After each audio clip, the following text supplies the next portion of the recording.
Kung si Jonas ay nakalabas mula sa malaking isda, si Daniel ay nakalabas mula sa yunggib ng mga leon, at si Lazaro ay nakalabas mula sa libingan, ikaw rin ay makakalabas sa iyong mga problema. Kung naniniwala ka rito, sagutin Amen. So, ano to siya?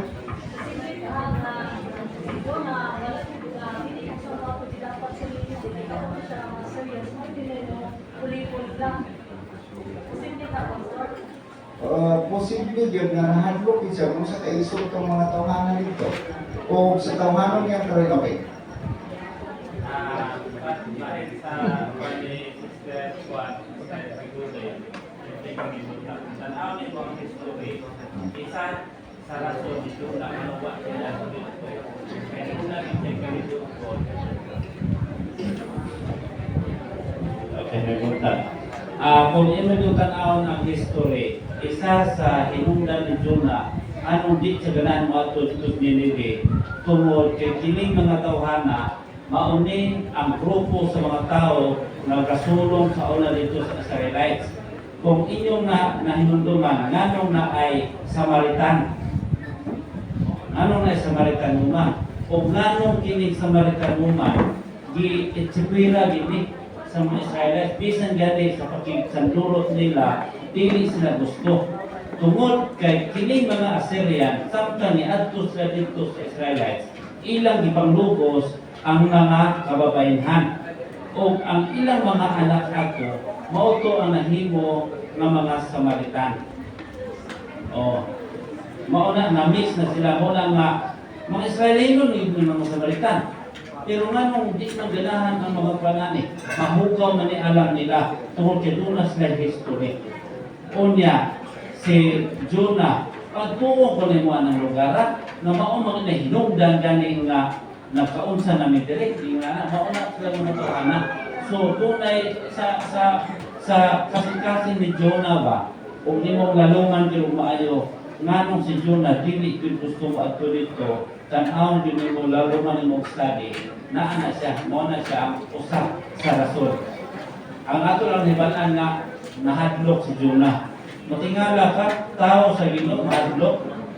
Siguro si Jonah lagi pagkatawhanon. Anak mo mutukal niya pagkatawhanon ba? Nga mo na, hindi siya gusto na kanang mga tawhana.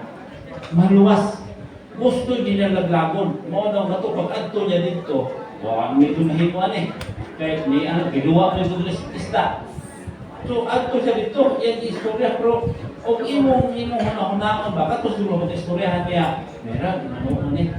Sa dabi, pero ganito umat. May kuwan man. Ito Ginoo, anong naluwas man na sila? Anong nakuha man sila? Ing-ana to, tigipakita sa toa, na inspired kita, naa sa sulod sa iglesia, naa sa pagtuo, apan mutukad yun ang atong pagkatawanan. Mauna, that's why we need to be transformed every day. We need to be more closer to God every day. That's why bitaw nga, usa ka writers, ningon siya nga, I don't want to profess to be a Christian unless I can live a life that wins. Dili ko, wang ko na usa ko ka Kristiyanon, gawas lamang o ang ako ang kinabuhi ma-transform. Meaning to say, mabag-o, pag-uhod yun ni Kristo. Sama kang David. Clean me o heart, clean me o God. Pahinduan niya, tagaan siya kasing-kasing na mag-situan pemilya sa yan. So, muna siya ang usa sa rason, nanong matingala magbuka, nanong sutihan, so sa mga huwag mo bitaw sa mga maghago dito, pagkahuman, di siya gusto maluwas.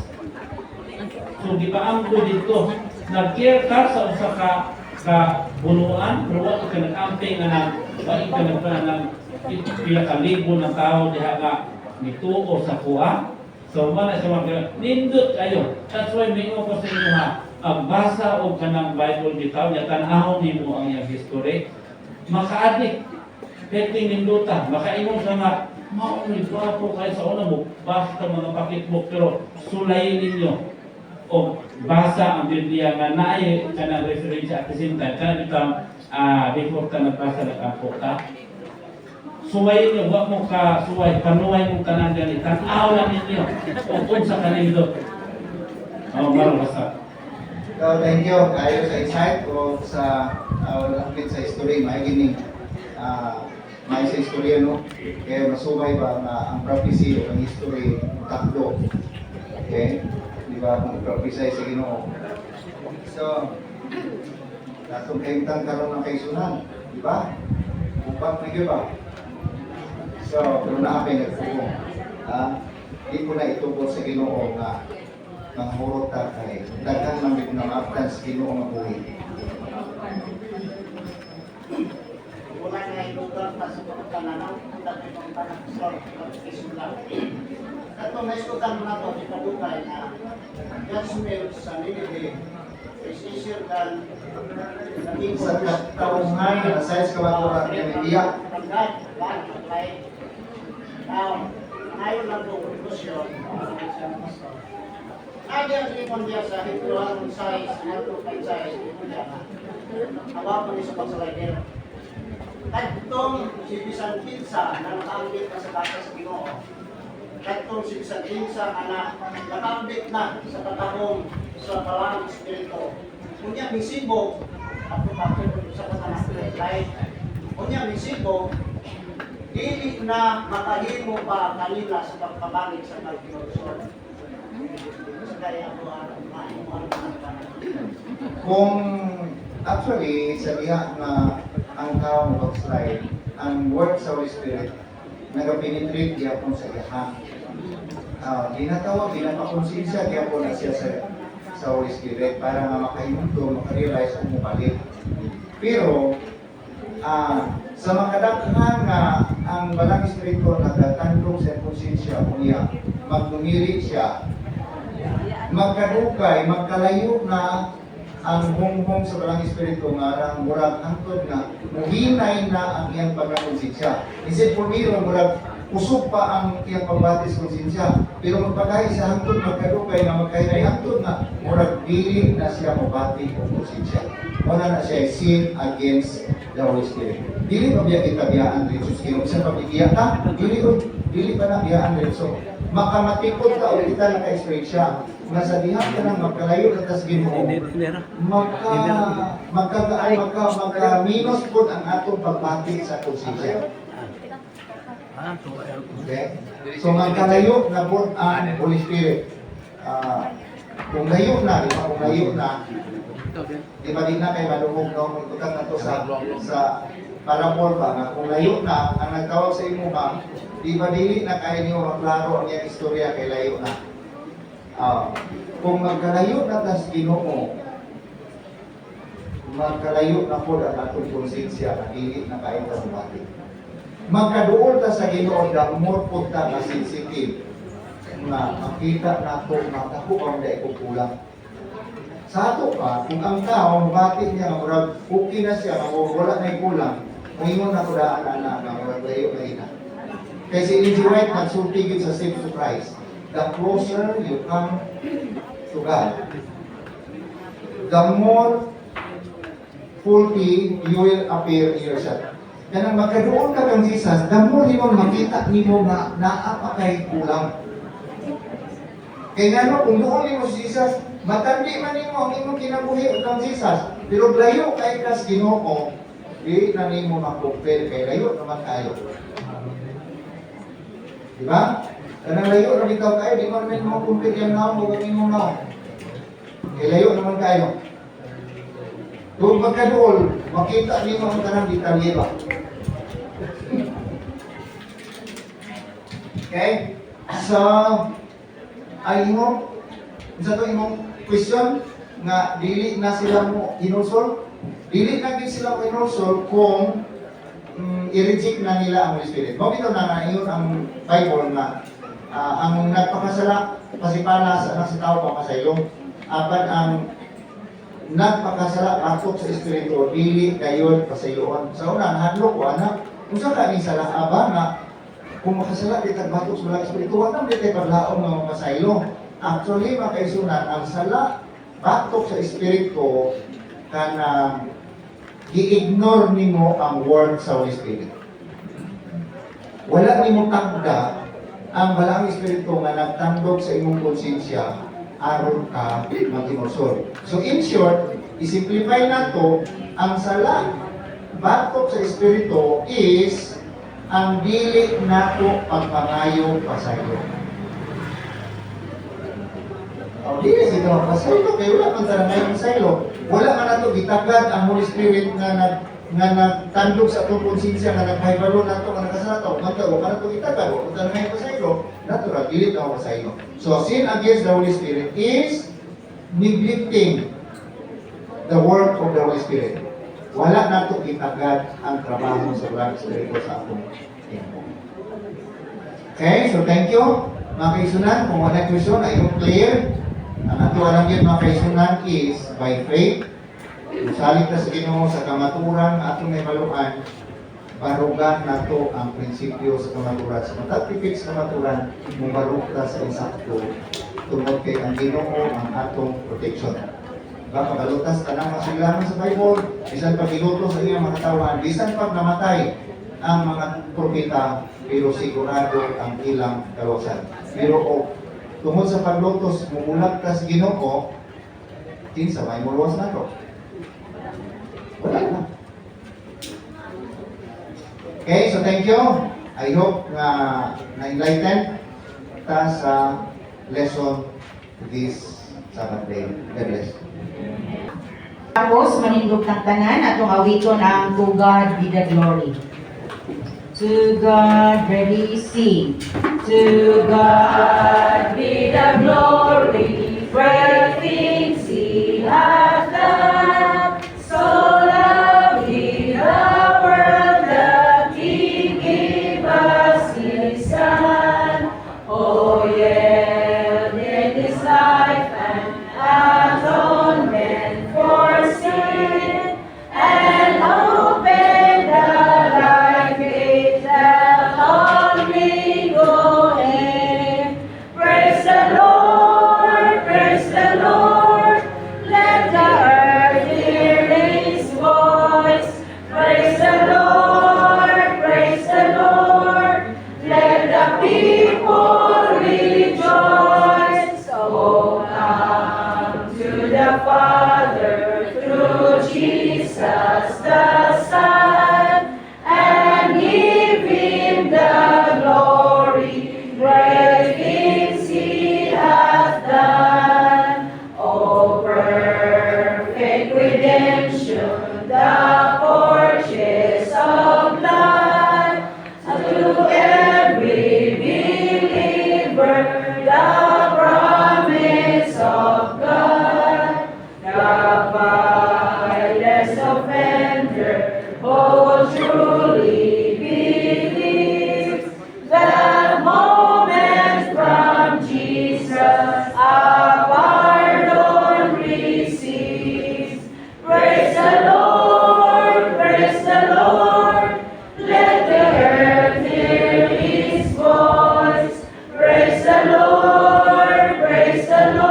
Himbalaan ng Diyos ang mahal ng tulgaw sa tanan na malikabes kasal sa kalagitan.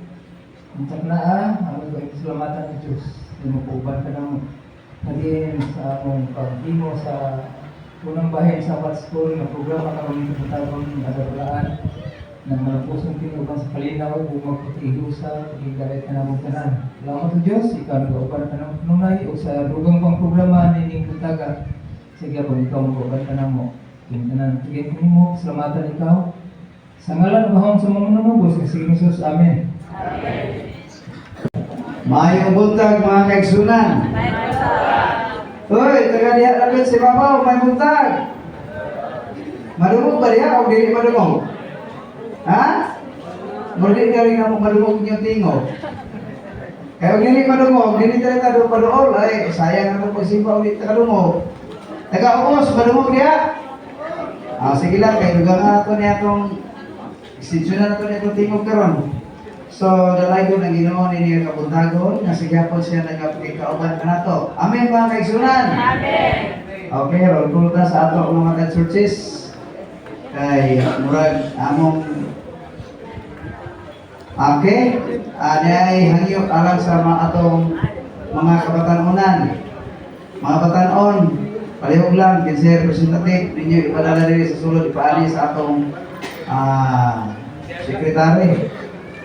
Kay naay para ipalihog sa inyo. Palihog lang mga batanon. Ako kada ganun di ako, kay batanon ko di ako. Mauna kini mo karon, hindi mo magpas. So, nini padayon ka mga kaigsunan, dito ta magsulod sa libertad, kay kini libertad layo pero daghan. Be, asang taga libertad be, batas kamot be, sa libertad, kaway-kaway. Lagi medyo ta. Live na karon. Amo tahanin nga istasyonan.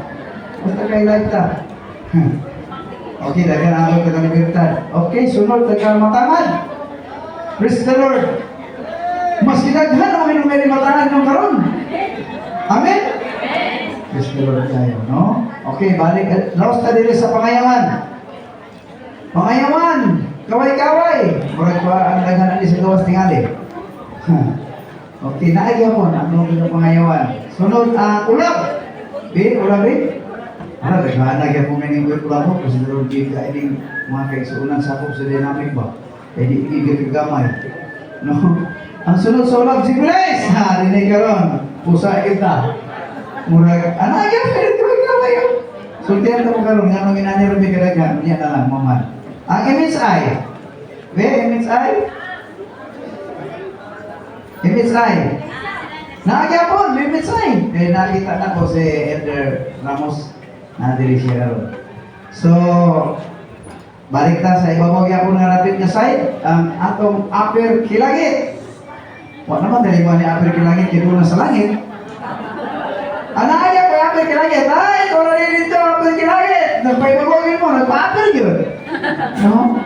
Okay, lugsong ta sa ubos. Karang gitawag nila nga lower, kaya ubos na. Lower kilangit, lower kilangit. Ano yun sa ubos, sa lower kilangit. Amen mga kaigsunan. Ang atong host mo ang Pigulutan Church. Monica Rabe, Pigulutan, mataas mo. Kasi nga rabling host kay Dios Kusina. Pero ako nakita, mura og sayo, mura nindot ay nga pumaagi karon kaya wala na aso-aso. Kaya mura dito na ay nga gidala nini, mura kasi tingali og paano ba, kanang high-tech na ba? Nang putpanda na ang gigamit. Huwag na mo niya, kaya mabot ng mga putpanda. Hindi basta-basta. So, welcome ang tanan. Niya pag hindi ay dugang nga usa ka ligon nga patukuranan o saliganan sa ato nga foundation sa pag-aktibista mo ang CARS. CARS, kumusta? Niya mo karon, kaway-kaway mga CARS. Kaya karon mga kaigsunan, last Sabat, ila gining schedule. Pero siluon na nila nga medyo ta nakasapaw sa ilang schedule. Tinoon kay mga CARS mo sinabuton man eh. Tungod kay usa man ta ka organisasyon. Niya ang atong CARS karon nagatambong sa atong fellowship diri sa Pigulutan. So sorry mga kaigsunan nga ang GPLS dili for support karon sa ato nga fellowship. Tungod kay wala namo ni damhak. Nag-appeal ta karon sa programa sa stewardship program pinaagi sa wali sa care group. Mura abot lang. Mutana ko sa inyo o kinsay nag-appeal. sa mga Kirdog karon anay programaha. Kinsay nagta-appeal nga church sa Kirdog nga wali. Murag Archipelago lagi tingali. So, muna karon mga kaigsunan nga Archipelago wa po na mo idamha nga mo ni metabo pagkuha na mo desisyon gapon o kagabi. Daghan mo kay magpabautismo. Kay reclamation ni mga kaigsunan ang gihimo atong mga backslider nga dugay gyud kayo mo ning among ginadumbol karon kay di na sila mamalik irisod na sa kasulatan kay samok-samok na nakasulatan dili naman ay simba. Abi yung mga kaigsunan kay gabi daghan man kayo giabot na mo 18. Mo abot mo kay 20 kay mo paano pagkaabot. Muna nga nagsabot na namin ni Pastor gabi nga ato na ning tinud-an ato na linis na review kay 1 week na dagit atong pag hinoon, review naman po nila.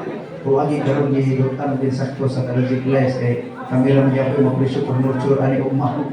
Musin nitawo muna nga abi ninyo mga kaigsunan, prangka na hindi karon musulti. Gabi ang mga nagpataas na katong nakita na mo nga merjugyod badungod sa pagtulunan. Na kung ano ba, nga pagbatismo mo mga daghang pakairo. Ay mga unay mga ginigiro. Ginawagin ako sila, ako hindi na basta-basta ni ato pag sulti karon mga ato naging isulti ang kamaturan, hindi kay ba ipon-ipuran ato. Ingon man silang ambot na ano nga nakadesisyon ni karon, mitando di kiti sa balang espiritu. Pag ingon nila na mga kaigsunan, surrender na ko kay balang espiritu na nitando. O ana ko magsabak-sabak. Ako na sige, kung tinuod na naging yung desisyon. Balik mo ugma, doon naman tayo mga balipay na wali na mo na iyata karon. Ugma na sapon kay may buka na gini kung sa mga tinuod. Abi niyo mga kaigsunan sa iyo kay dili na ang mga signal yan. Pag-abot na ako kung nasa simbahan. Tinuod, bigyan mo rin ba? Paligo. Tinuod magigane. Tinuod din yan. Mag-isip, ito ako ni Israel dito na ako ang tinuod na din mo. Paligo na niya sa ila. Niya, ano po yung nagulato din ko paligo sila. Muna nitawag nga ang Archipelago sila ka magpo-support. Pero hindi ang bugman nila ilang ipadala sa akat. Mga musta ko sila sa inyong kanan. So, ang siya, ako nagkaalagad.